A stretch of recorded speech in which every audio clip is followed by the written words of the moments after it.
semua dimanapun Anda berada. Jumpa lagi bersama saya, Royan Pusaki Channel. Inilah kegiatan kami pada malam hari ini. Siang mancing, juga ada kesibukan yang lain-lain. Tapi jangan lupa malam-malamnya kita harus berkumpul satu sama lain, saling mengingatkan dalam kebaikan, juga dalam kebenaran kita semua jemaah. Nah, ini Gus Soleh, tuh kapten. Nah, inilah kegiatan-kegiatan kami setiap malamnya, daripada nongkrong di kedai kopi ya. Nah, lebih baik nongkrong di surau aja. Malulah kami tinggal di pedesaan kayak ini. Dibilang kota, belum kota lagi nih, masih kecil. Nah, mungkin ada sedikit yang mau disampaikan. Nah, siapa yang berpendapat, nah saling mengingatkan nanti akan disampaikan oleh Ongku Soleh ini. Ya sobat semua, dari bidang kurang beginilah kami apa adanya. Assalamualaikum warahmatullahi wabarakatuh. Yang pemahamanku awak suang pun sulit untuk memahami apabila jenjang syariat itu tak lengkap. Jangan lengkap lah, dasarnya kurang. Sebab kami mendongak dari beberapa ulama bahwasanya contohnya hakikat dalam perjalanan zikir. Apa hakikat dalam perjalanan zikir? Ketika di dalam perjalanan zikir awak diperjalankan, awak harus hati-hati. Apa yang awak tengok, apa yang awak dongak, apa yang awak saksikan dalam perjalanan zikir. Hati-hati dalam hal apa?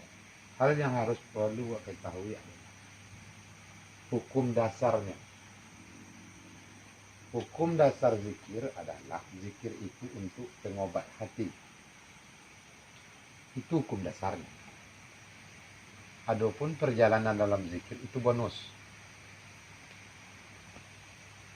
Tapi anehnya, banyak awak yang salah dalam memahami hal kau. Hal pertama yang mendasar di dalam diri awak kau adalah ketika zikir awal mula berjalan itu bisa mengobati hatimu. Itu pertama kali. Barulah zikir itu berpengaruh, bukti suatu zikir itulah berpengaruh kepada diri wak suang, bukan kepada orang lain, kepada diri wak suang. Apa buktinya zikir kau berpengaruh pada diriku? Zikir ini bisa merubah hati, mengobati sakit hati, dengki, iri, merasa hebat daripada orang lain, merendahkan orang lain. Itu buktinya zikir itulah bermanfaat pada awak. Kalau zikir itulah bermanfaat pada awak, barulah zikir itu akan memperjalankan awak. Kalau panai lagan tuyu baunya, kebiasaan masih kebiasaan potang, lalu nampak dalam sebuah perjalanan, Anda harus hati-hati. Harus hati-hati. Boleh jadi itu tidak datang dari Allah. Sebab salah satu syarat engkau diperjalankan, engkau bisa mengobati hati kita lebih dulu.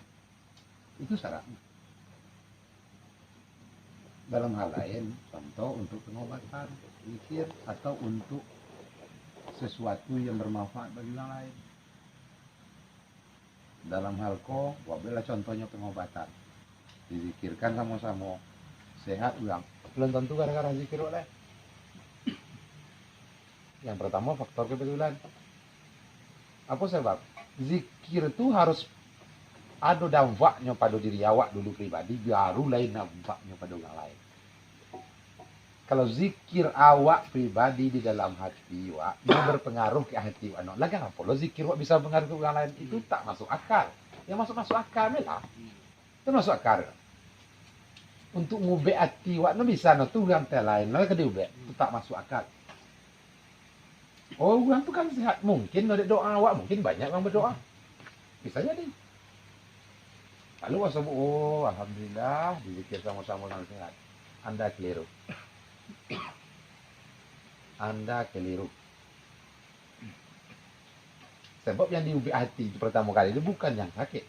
Yang diubek di zikir pertama kali bukan yang sakit. Yang diubek yang zikir pertama kali adalah hati ya.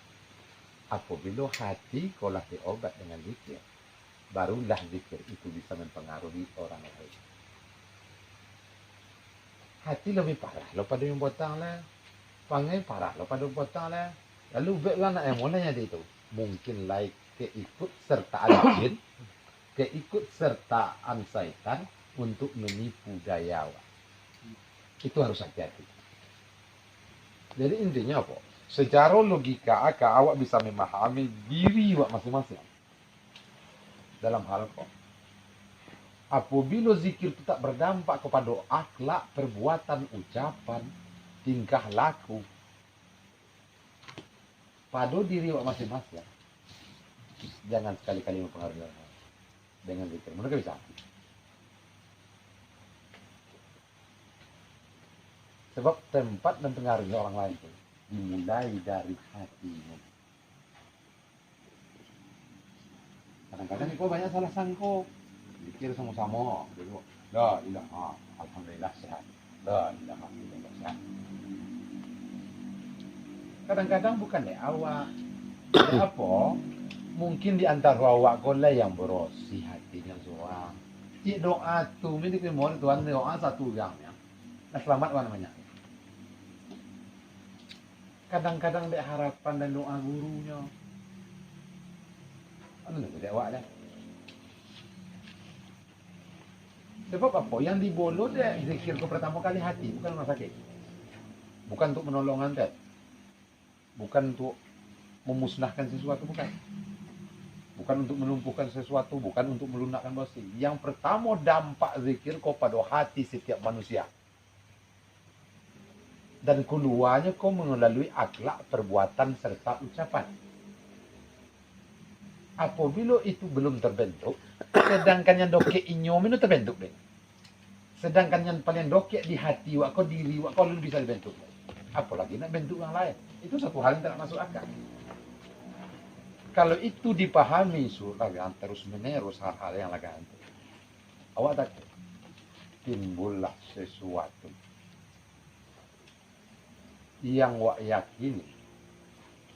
Awak yakin dengan sesuatu, padahal sesuatu itu bertolak belakang dengan kenyataan yang dikehendaki Allah. Itulah dinamakan permainan setan. Awak kalau zikir maka datang setan. Syekh Abdul Qadir Jailani ini yang zikir didatangi setan. Apalagi orang lagi awak lo. Itu tak pikir. Kalau orang lagi awak tak ada yang selamat.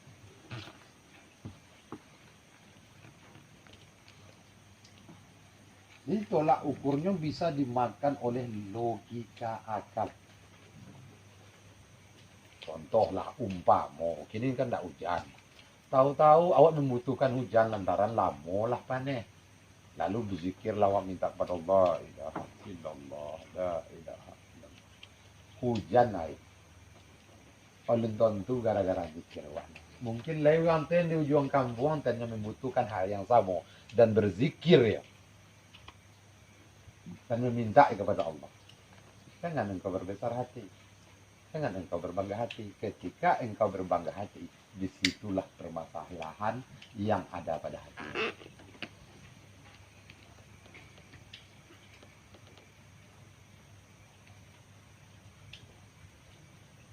Kalau kau tak dipelajari lebih awal, ke depannya maka itu sesuatu yang terjadi. Wak katakan ada kaitannya dengan usaha yang wak lakukan. Padahal kadang-kadang oleh satu tahu. Bisa saja entah siapa yang berzikir kata meminta hal yang sama. Bukan harus uang yang duduk dalam zikir enggak. Sebab orang-orang yang dicintai Allah itu terdetus aja di hatinya Allah tahu. Dan Allah akan memberi sebelum ia meminta. Ulun sempat yang mengadakan tolong Allah ini.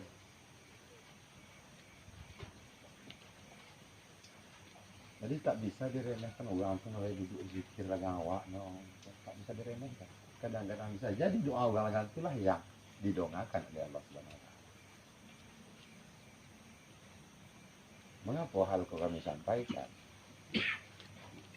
Sebab itu yang kami temukan. Permasalahan-permasalahan lagan. Makanya kami sampaikan. Lalu tiap pertanyaan, aku zikir apa jak lagan kotor ini? Zikir apa jak lagan kotor ini? Malah yang begitu. Efek. Kalau tak bisa menengok efek keluar, harus bolo di dalam kau dulu. Intinya apa? Kalau nak sampai cahaya lampu, lampu itu harus memperbaiki diri dulu. Tapi apabila lampu telah memperbaiki dirinya, datang seseorang, duduk kok. Numpang duduk. Inyo mau tak mau, ingin tak ingin, inyo dapat dari cahaya lampu itu. Dapat sinaran, dapat toang. Kadang-kadang kau awak salah kaprah. Coba baca tulisan kau nampak? Oh, nampak. Oh, joleh tulisannya. Kecil awak. Awak di situ tidak pernah menyanjung atau memuji cahaya lampu. Kalau tak bukan karena lampu, takkan bisa kau pandangi, tak bisa pernah kau mampu membacanya. Kau bisa baca tulisan mana? Kalau tak ada cahaya lampu. Pasti kayak kau. Tapi pernahkah kita berpikir sesaat bahwa lampu itu, pernahkah awak berterima kasih? Tak pernah. Awak sanggup matua yang tajam, matua masih elok, matu masih bersih. Apa kaitannya dengan tadi? Kadang no dia usaha awak, no. Cuma awak tak menyadari diri. Ubek kan sakit. Oh, dia kami kan suang nih ubek banyak. Oke, suang. Kadang-kadang dari keluarganya nampak awak datang. Ikhlas hati bilang tuh. Kadang-kadang doang keluarganya yang menjaga. Bukan awak.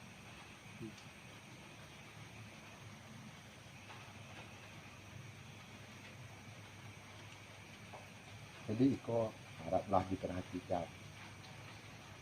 Kami kadang kong itu, no kan hujan. Oke lah, anggaplah kita kan contoh. Ya, kita berharap kayak itu. Bukan itu. Intinya apabila zikir itu bisa memperbaiki hatimu, akan dua sifat yang telah diterangkan. Maka insya Allah zikir itu dampaknya ada pada dirimu. Dan insya Allah dampaknya akan sampai kepada orang lain. Tak obahnya cahaya lampu. Kalau lampu itu bisa menerangi dirinya sendiri, mau tidak mau, siapapun yang ada di sekitarnya bisa diteranginya.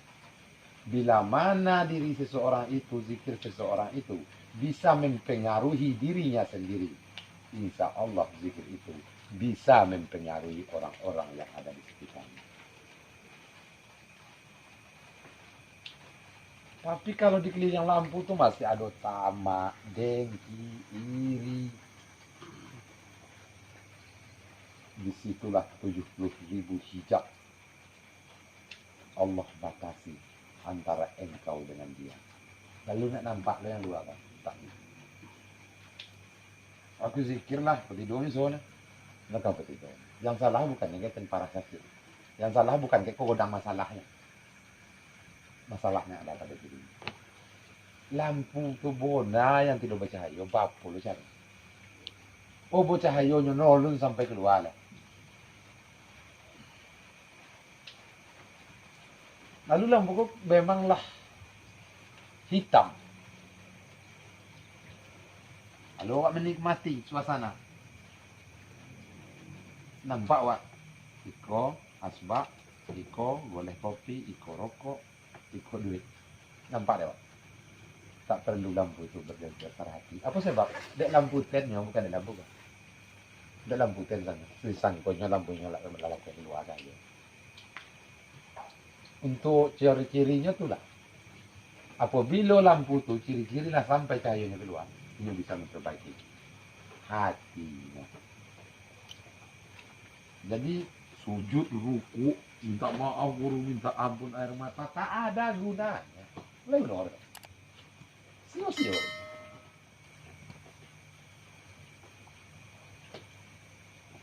Yang guna apa? Yang berguna itu adalah rasa yang ada di dalam hatimu, itu yang berguna.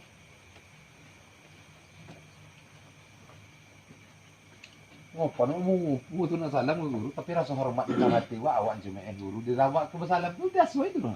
Oh guru dah ganggu guru. Biar guru baik urusan anak yang lain deh siapa pun lah. Nilai arti ini yang boleh kan tadi.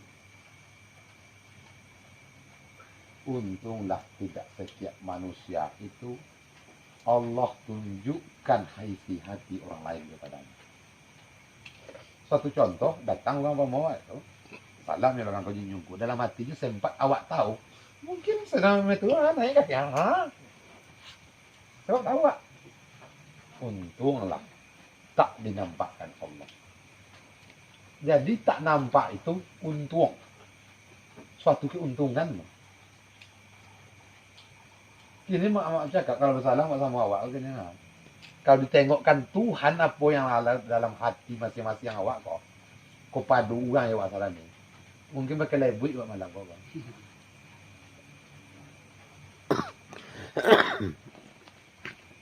Salam sekali kau bersuraunya. Sekarang bagaimana kau ngambil kopinya?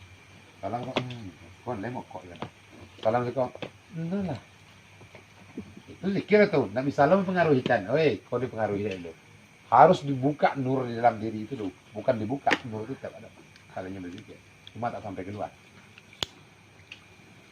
Berapa macam? Berapa lapis? 70.000 penghalangnya. Barulah kau nampak. Bukannya satu. Itu zikir tak belum berpengaruh kepada akhlak, perbuatan, ucapan, sudah bisa mengalami. Anda sedang dipermain-mainkan oleh syaitan.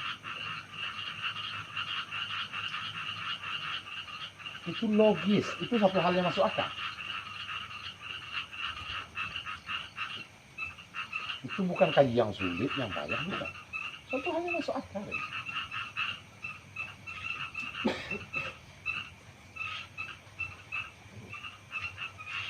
Lalu kok dalam situ ini dibobok sama Tuhan. Alhamdulillah lah, diserahkan sejak kami zikir kota. La ilaha illallah. Cailah kojo yang lain, ini itu berkerikat kok. Tak tolong rumah tang, dibacakanlah Al-Fatihah sekali, lalu sehat. Anggaplah gitu dulu. Alhamdulillah. Bahasanya elok. Tapi kau lebih tahu tentang dirimu. Kau lebih tahu tentang hatimu daripada orang lain. Kalau hati masih banyak sifat-sifat yang pernah diterangkan pada malam-malam sebelumnya.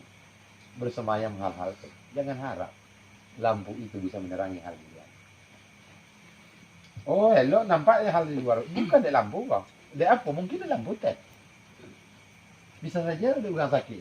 Ikhlas orang sakit. Untuk bisa dipahami. Kalau paham. Aku pun no pernah suruh untuk harus paham tak.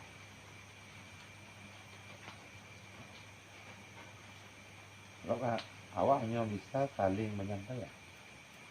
Terima atau terima urusan masing-masing. Tapi ingatlah akan satu hal. Kalau awak pernah mendengar perumpamaan. Kalau memang ini kopi, lalu engkau tuangkan ke lantai, biarkan. Bila besok pagi tidak ada semut yang mengerumuni kopimu, jangan salahkan gulanya. Mungkin airnya terlalu banyak. Intinya apa? Jika ilmumu tak ada seorang pun yang menurutinya, kau mengakui ilmu itu dari Allah, mungkin ceritamu berlebih-lebihan. Ilmunya betul, gulonya betul, itu gulo, betul gulo, tak salah. Tapi mengapa semut tak datang? Mungkin airnya terlalu banyak, makanya semut tak datang. Apakah salah ilmunya? Ilmu itu, segala ilmu itu milik Allah. Tapi mengapa tak didengarkan orang? Alasannya cuma satu. Airmu terlalu banyak. Ceritamu terlalu berlebih-lebihan. Cara penyampaianmu terlalu accept. Dan itu harus buat pahami oleh dia. Sebab banyak kekesalan yang terjadi. Lah muak lah ku nyobik ke halagan kuyu panggil sampai kini bang. Bro, tugasmu hanya menyampaikan hidayah itu milik Allah. Kalau memang kau yang mengukur hidayah itu, mengapa kau tidak jadi Tuhan saja sekalian? Tugasmu hanya menasihati. Hidayah itu milik Allah. Jangan ukur hidayah Allah. Seseorang itu mau berubah atau tidak, itu hak Allah.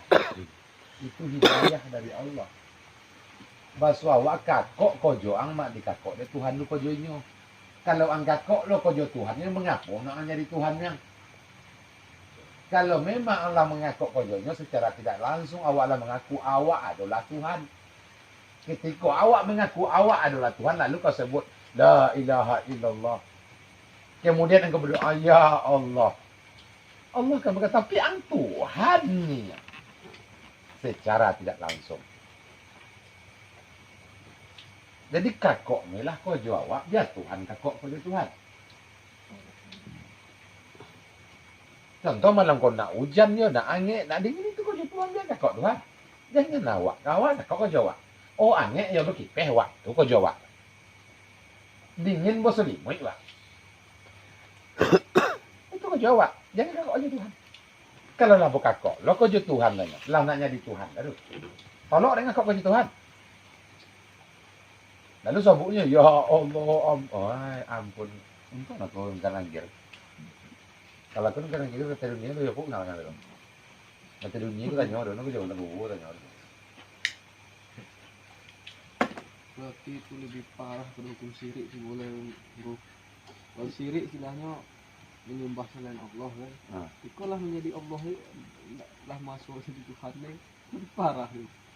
Intinya secara tidak langsung, itulah tujuan buat berkumpul sama Allah.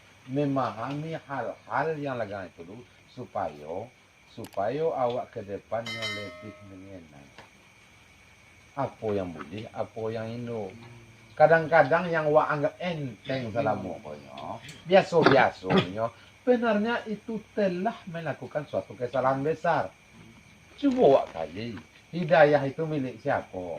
Hidayah itu milik Allah. Awak pernah dari suruh Allah untuk menyampaikan hidayah kepada seseorang?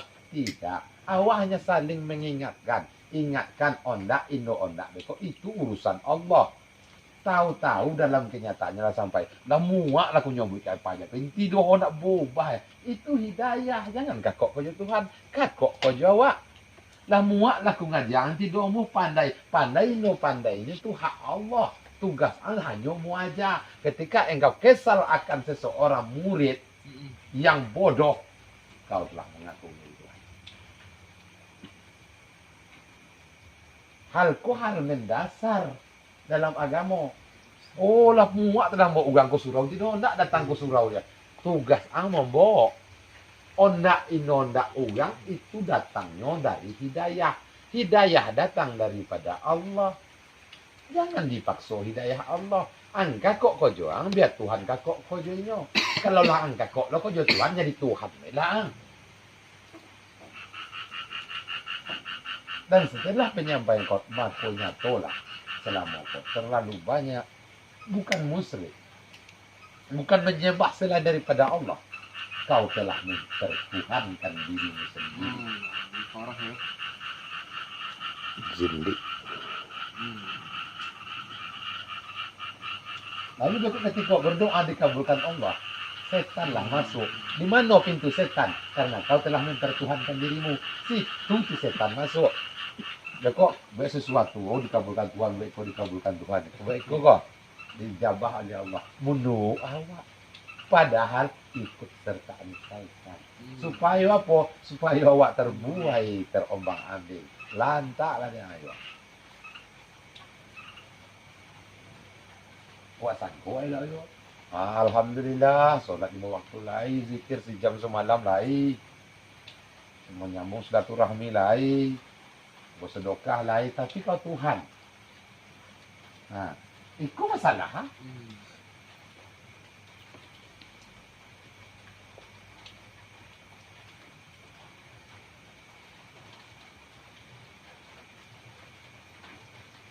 Itu masalah godang. Dan kami tak ingin menyampaikan bahwasanya kalian harus ikut pemahaman kota. Ini apa sebab? Kalau memang ikut gulo kau tak pernah mengiklankan dirinya. Pernahkah gula berkata, wahai sekalian semut yang ada di perkarangan ini, datanglah kalian kepadaku karena aku adalah gula termanis. Tak pernah ada iklan. Tapi mengapa ribuan semut datang mengerumuni gula? Mengapa? Tak pernah diiklankan. Aku hebat, aku bukan. Karena hak semut itu ada pada gula. Apabila hak hati dari setiap awak yang hadir ke kau, ada pado yang disampaikan kau. Mau tidak mau, ingin tidak ingin, tak perlu diiklankan. Ini akan datang sendiri. Dan itu tidak perlu menunggu besok, tak perlu dipikirkan panjang lebar, tak. Di saat kini bisa awak tanya mati itu. Dan disitulah bisa membedakan mano yang gulonya banyak, mano yang airnya banyak. Senang lagi. Nyolainya bukan nolai gulo, lai gulo. Banyak gulo, banyak. Manis gulo manis. Tapi air no saya timpal no, dengan gulo.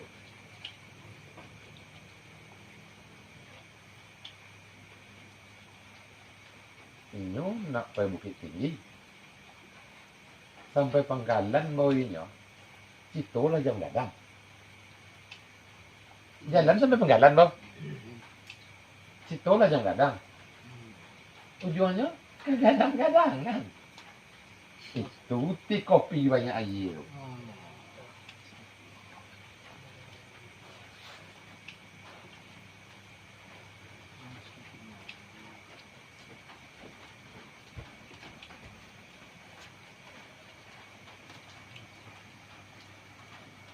Ya kalau memang itu hak Allah, kami lah sampaikan beberapa kali. Tak ubahnya seperti menanyakan 1 tambah 1. Apabila 1 tambah 1 itu engkau tanyakan kepada polisi yang sedang mengejar perampok, polisi akan menjawab 2. Apabila perampok yang dikejar polisi itu, engkau tanya, berapa 1 tambah 1? 2. Jika seorang hakim engkau tanya, berapa 1 tambah 1? Dia akan menjawab 2.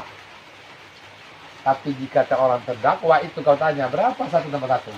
Pasti jawabannya 2. Intinya apa? Kalau memang itu hak Allah, baik itu yang berilmu atau tidak, yang berkedudukan tinggi ataupun rendah, pejabat ataupun rakyat jelata, tetap bisa menerima 1 tambah 1 pasti 2. Sebab itulah kebenaran yang itu sebut. Jadi intinya kalau hak Allah tak bisa dipungkiri.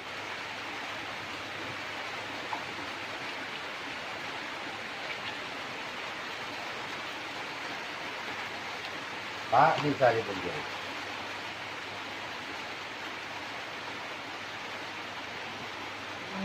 Jadi hal terpenting dalam hidup Allah, kalau menurut hemat kami. Tapi kalau menurut kami, ya, jangan diturut.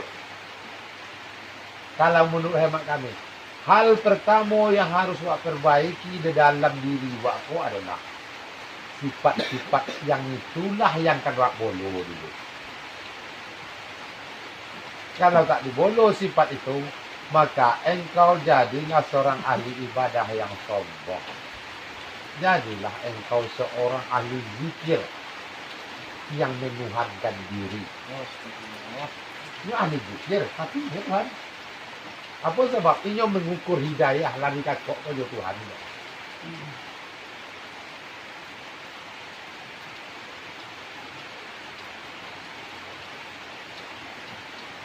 Jadi intinya apa? Bekok kalau lah paham dengan pemahaman tu, ketek banyak dian tuan tu, bekok baru wak berzikir. Berzikirlah engkau sebagai seorang hamba. Jangan engkau berzikir sebagai seorang Tuhan. Bekerjalah engkau, biarkan Tuhan itu menentukan hasilnya. Iko lumbo kojo hasil wak menontu dulu. Lah betontu hasil, padahal lumbo kojo lah. Padahal hasil itu urusan siapa? Hasil itu urusan Tuhanmu. Bekerja itu usaha. Iko nemu kojo itu kan dikakok baru dikakok kalau betengok betulnya. Asilah betong. Bekakok kojo Tuhan.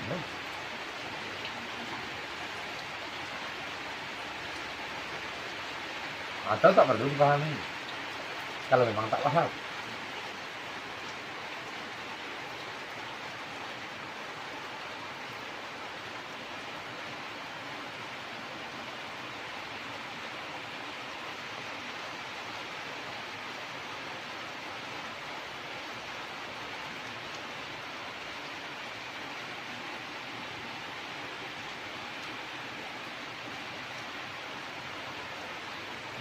Apalah tak zikir lagang ko. 2 tahun disuruh lagang ko. Tidak lagang itu punyanya Tuhan. Sebut nama ten. Punya Tuhan.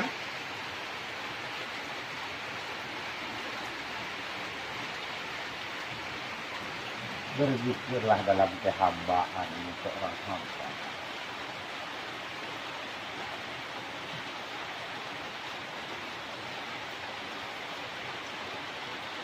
Itulah kita semua kok. Cuma orang yang menonggang itu seriusan ya. Kok ngapain? Allah.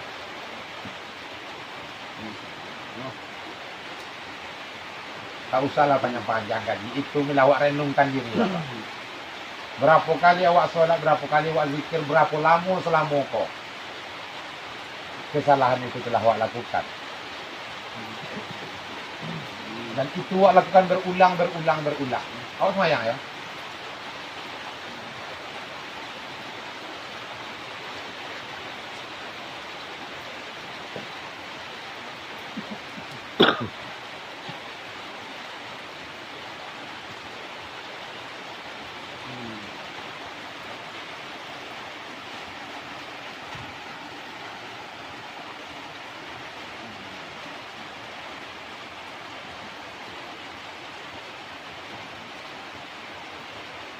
Ini front dua panjang kali ini nah. Alhamdulillah sahabat semua, Allah. sama-sama sudah kita dengarkan nasihat rohani pada diri.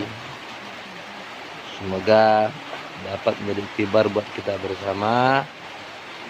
Apa yang telah disampaikan oleh Ongku Soleh rahimahullah di surau kami ini, semoga hendaknya menjadi pelajaran yang sangat berharga buat kita semua. Amin, amin ya rabbal alamin. Semoga Allah memudahkan urusan dan rezeki kita bersama, hendaknya dijauhkan dari mara bahaya. Amin, amin ya rabbal alamin. Terima kasih banyak buat Ongku Soleh rahimahullah, dan juga tuh ada Kapten Heru juga semua. Assalamualaikum warahmatullahi wabarakatuh. Inilah kami ada apa adanya,